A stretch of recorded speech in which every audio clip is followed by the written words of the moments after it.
Olá, estudante! Seja muito bem-vindo ao meu canal, Kelly aqui da Didasco falando. Essa é mais uma videoaula sobre aquelas grandes obras literárias brasileiras, né? Que só de você abordar no seu parágrafo já chama a atenção do corretor. Sabe aqueles clássicos que vira e mexe, de vez em quando cai no vestibular? Ou que sempre é bom você estar por dentro, porque pode ser que caia alguma questão abordada sobre ele? Bom, então já sabe, né? Papel e caneta na mão, cola o olho aqui que a nossa aula vai começar.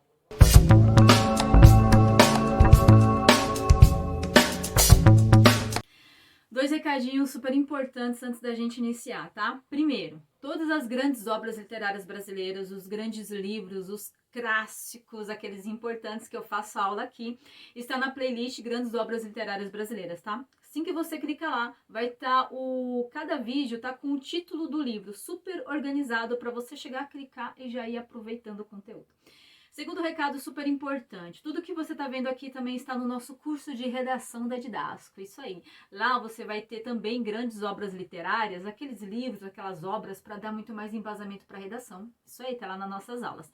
Clica aqui na descrição do vídeo ou no link que você está vendo aqui na bio em algum lugar e aí você já vai direto para o nosso curso e aproveita algumas aulas experimentais. Tudo bem? Bom, recados importantes antes da gente iniciar a nossa aula. Agora vamos sim para ela, para a obra O Guarani, de José de Alencar. Bom, pessoal, nossa aula ela vai ser dividida em 3 partes, tá?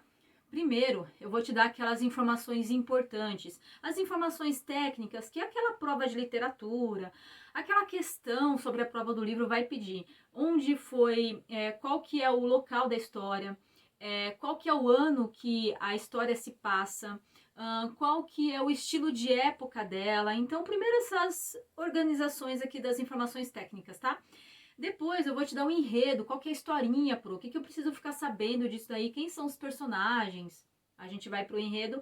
E a nossa última parte é em que eixo temático, em que tema de redação eu consigo tratar essa obra, Pro. Eu consigo tratar ela dentro de tecnologia, minoria social, saúde, segurança. Como que eu vou abordar ela em temáticas de redações? Bom, a nossa aula estará dividida dessa forma. Faz sentido aí para você? Então agora eu vou lá para aquelas informações técnicas para você tomar nota, tá? Anote aí, por gentileza.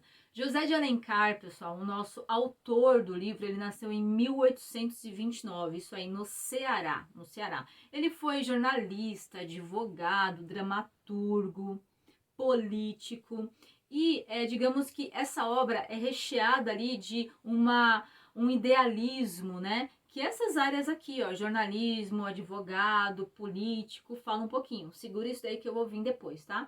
Bom, o livro ele foi publicado em 1604.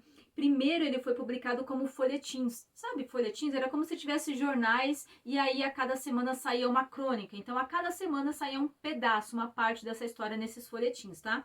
Em 1604. Depois aqui se juntou tudo, ele se compilou essas histórias e publicou este livro, entende? Bom, o narrador é a terceira pessoa onisciente. E essa obra faz parte da primeira fase do romantismo. Lembrando que o romantismo teve 3 fases. A primeira é chamada de romances indianistas, sim, porque normalmente os personagens, o ambiente, o cenário da história era sempre muito voltado para a natureza ou para o ambiente indígena, ok? Tome nota aí, por favor. Bom, e dadas essas informações básicas, tomou nota aí, isso vai te ajudar a entender um pouco do livro. O nosso livro aqui começa com Dom Antônio de Moraes. Ele chegou no Brasil em 1604. Ele veio ali da corte portuguesa, veio de Portugal, num período que Portugal estava muito dominado pelos espanhóis, tá? Digamos, estava difícil pelos grandes proprietários de terra lucrarem, trabalharem. Bom, então ele veio para o Brasil, Dom Antônio de Maris, aqui ele se instalou e digamos que nesse período, pessoal, era como se você tivesse ali grandes senhores de terras que eles eram responsáveis por colonizar, por explorar a terra, por trazer sua gente, trabalhadores, né, para povoar aquilo ali e desenvolver aquele espaço. Então foi direcionado o espaço para ele, próximo do rio Paquequer, no Rio de Janeiro. Ele chegou e ele seria o responsável por isso aí. Ele era um grande fidalgo, tá? Ele era da elite portuguesa. Bom, junto com ele chegou sua esposa, a dona Laureana, o seu filho, o Dom Diogo de Maris, a sua filha, a dona Cecília, que vai ser aí Ceci e Peri, os nossos grandes personagens, e uma outra filha, só que essa filha era bastarda, Isabel, ela era fruto de um relacionamento do Dom Antônio de Maris com uma índia, tá? E aí ela ficou agregada na casa, ela era uma filha bastarda.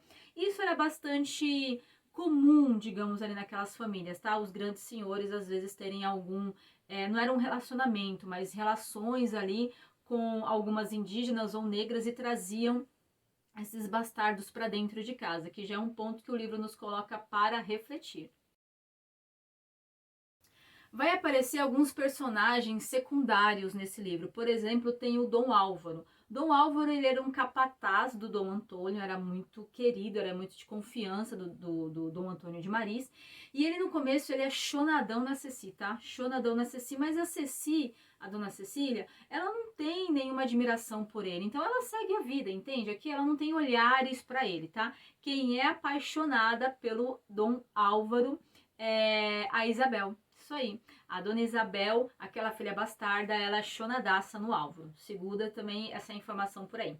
Vai aparecer também o nosso Peri. Isso aí, o Peri, ele é um indígena da tribo dos Goitacás, que mora ali por perto, e digamos que ele tem ótimas relações com aquela família. Ele ajudou a construir a casa, ele tá sempre ali por perto, ele tem um olhar diferenciado pela Ceci. Nesse período aqui, pessoal, olha que informação importante pra gente tomar nota aí.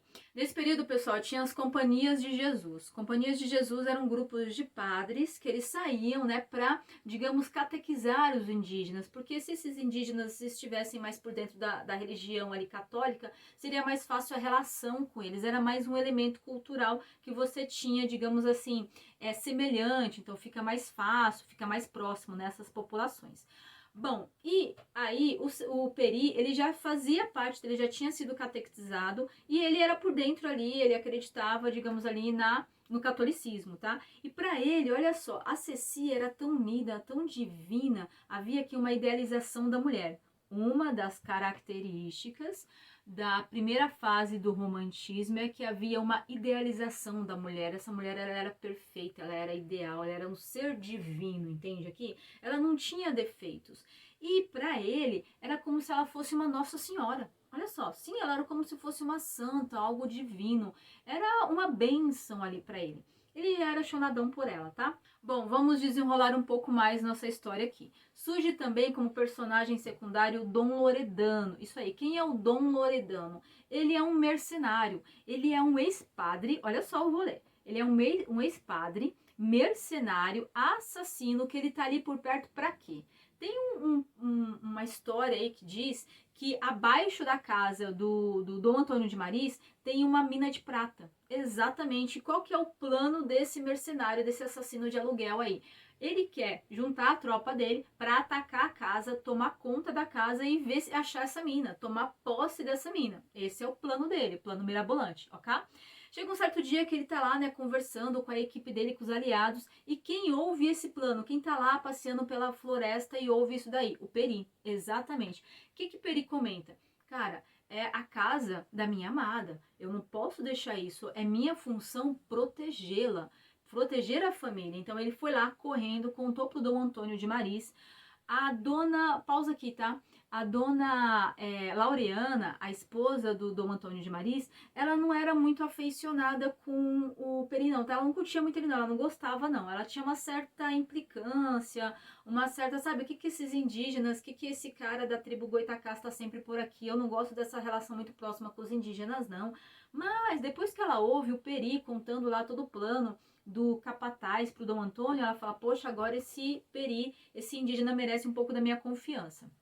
Daí ela se aproxima mais com ele, tá?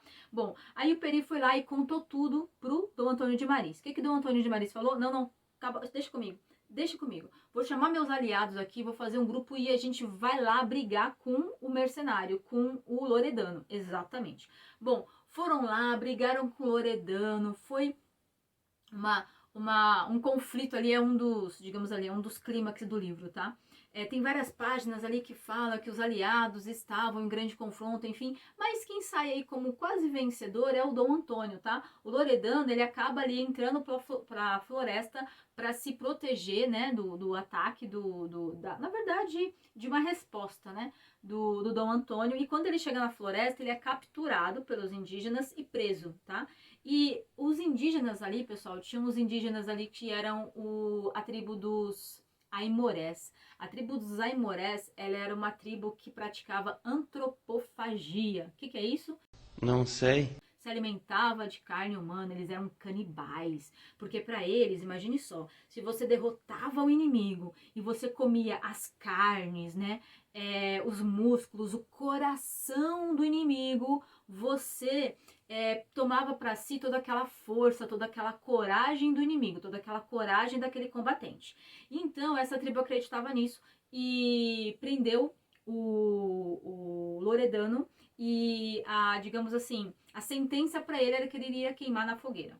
Loredano acaba por aí nessa história. A gente volta para cá.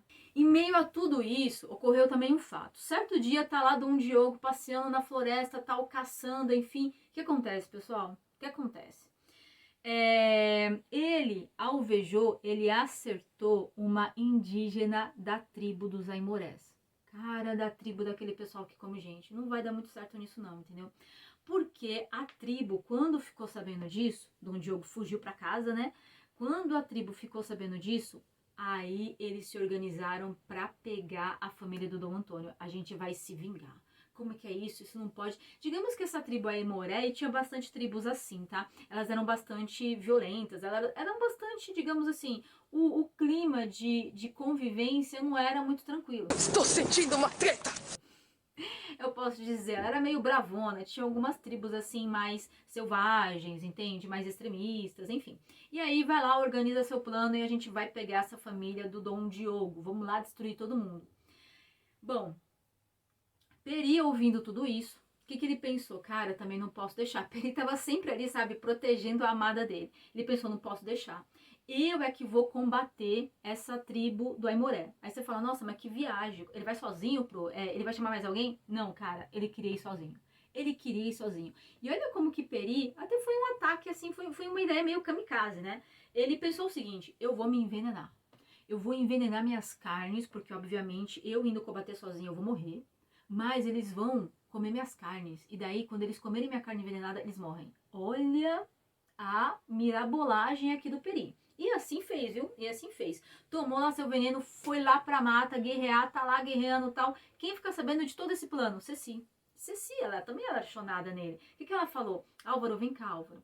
Pelo amor de Deus. Vai lá e traz o Peri de volta. Ele tá viajando na maionese, não pode isso não. Eu amo esse cara, ele tem que ficar comigo, cara. Eu quero ficar com ele. A gente não pode se separar. Ele vai colocar a vida dele ali em risco. Não, não, vai lá, por favor. Fala pra ele desistir desse plano e voltar pra cá. Nesse período aqui, pessoal, o Álvaro já tinha assim, meio se desvencilhado um pouquinho do quanto que ele estava apaixonado ali por Ceci. E agora ele começou a gostar da Isabel. Lembra que a Isabel gostava dele? Isso aí, agora começa ali, tem algumas páginas do livro assim que mostra bastante Isabel e Álvaro apaixonadinho aqui, tá? Mas Álvaro não tinha nada contra Ceci não, sabe? Era um ex-amor ali, mas sem mágoas. Era mais ou menos por aí. Ele gostava também dela, ele disse, diante está no dia a dia, enfim. Acabou aceitando, né? Aceitando o pedido dela, atendeu aos pedidos dela e foi lá chamar o Peri. Tá lá conversando e blá, blá, blá, blá com o Peri, falando, cara, desiste disso aí, você é louco, vai lá ficar com a menina, dá um jeito de ficar com ela, não vai se colocar na mão dos Aimorés não, tal, enfim. Conseguiu convencer Peri. Conseguiu convencer Peri. Tá voltando. Show.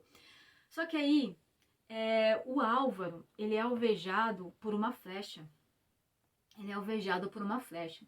Aí ele já não tá muito bem das pernas. A Isabel começa a cuidar dele lá numa casinha, enfim. E aqui a gente volta pra confusão lá dos Aimorés. A Aimorés planeja um ataque tal de todo mundo tomar a casa. Cara, todo mundo, uma tribo indígena antropofágica, bem violenta, extremista, vai lá tomar a casa do Antônio de Maris. Não deu muito rolê pro Antônio de Maris, não, hein? Não deu muito certo, ele não teve muito sucesso nisso, não.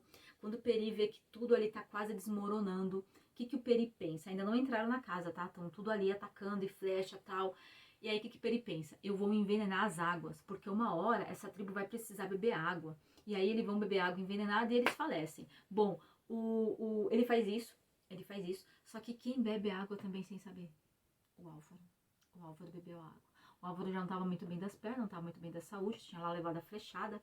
Cara, o Álvaro aqui, pessoal, ele só acaba assim, sabe, tentando ajudar e tomando a cara.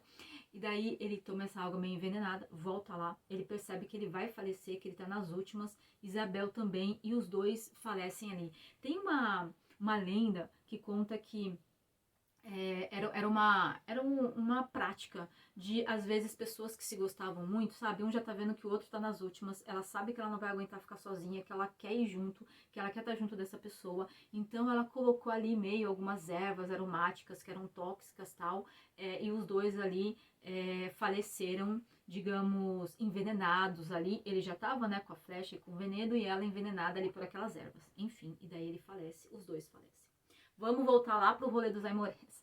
A Aimorés, que ela cada vez mais perto, não deu certo o planejamento do Peri lá com a água, tá? Os caras não beberam, entraram na casa do Dom Antônio. Entraram na casa do Antônio, tomaram a casa inteira. Do Antônio vendo aquilo, ele fala, cara, não tem mais jeito, eu vou ter que entregar. Vou ter que entregar. O que ele fala? Peri, se vem aqui, corram, vão embora daqui, salvem suas vidas. E o que o Dom Antônio faz então, Kelly? Ele bota fogo na casa. Meu Deus. Ele ateia fogo na casa e todo mundo morre e acaba a história. Acaba a história com Ceci e Peri, né, indo lá pra floresta. A floresta tá tendo uma chuva torrencial, uma chuva muito forte.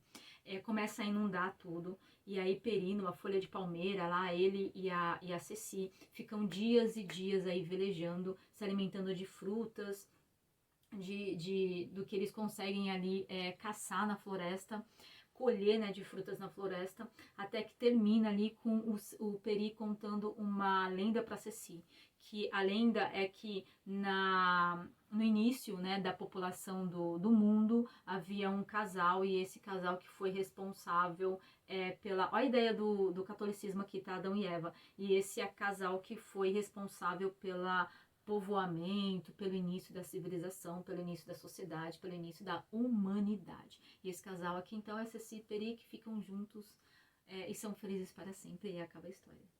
E claro, só pra gente fazer o fechamento, em qual temática de redação eu consigo tratar essa obra? Pessoal, naquelas temáticas de minoria social, sobre indígena, na temática de tecnologia, porque a gente tá falando aí da corte portuguesa vindo pra cá e tendo um contato entre culturas diferentes, ou seja, pessoas que tinham um conhecimento mais avançado sobre técnica, sobre organização social, muito diferenciado em contato com esses, digamos assim, mais da natureza, mais selvagem, mais rústicos ali, mais naturais. A gente tem bastante a questão da religiosidade, você percebe que já tinha passado alguns elementos do catolicismo para os indígenas. Também tem bastante elemento aqui nacionalismo. Essa fase do primeiro romantismo aí, esses autores eles eram bastante nacionalistas. Você está percebendo que a todo momento ele está contando uma história do Brasil. Ele está contando uma história de povoamento do Brasil. E não menos importante a questão da natureza, o ambiente natural. A todo momento ele está ali falando de algum elemento físico, né, dessa paisagem. Então você tem algumas características muito boas para tratar com minoria social, educação, tecnologia e religiosidade para você detonar na prova. Agora fala para mim se essa aula organizadíssima, essa aula top não merece a sua inscrição no meu canal. Certamente que sim. Compromisso cumprido, aula entregue para você aí da forma mais caprichada possível. Comenta aqui o que você mais achou de interessante, se já teve aqueles insights, aquelas ideias para colocar na redação. Vou adorar ler, vou adorar te conhecer aqui nos comentários. Se tiver algum outro conteúdo que você gostaria de ver assim, clarificado, bem resumido, simples, objetivo, direto, comenta aqui também que eu prometo que eu venho trazer isso numa próxima aula. E compartilha, né, pessoal? A informação é pra gente compartilhar, multiplicar. Compartilha para aquele amigo, para aquela amiga que você sabe que ele tá precisando dar um up nos estudos, que você sabe que ele tá precisando dar um up na redação, ou que ele vai fazer algum vestibular, que sempre cai algum conceito de Florestan Fernandes, um dos grandes sociólogos brasileiros. Pessoal, agora sim, muito obrigada por hoje. Espero mesmo ter colaborado. E vai lá, gabarita essa prova.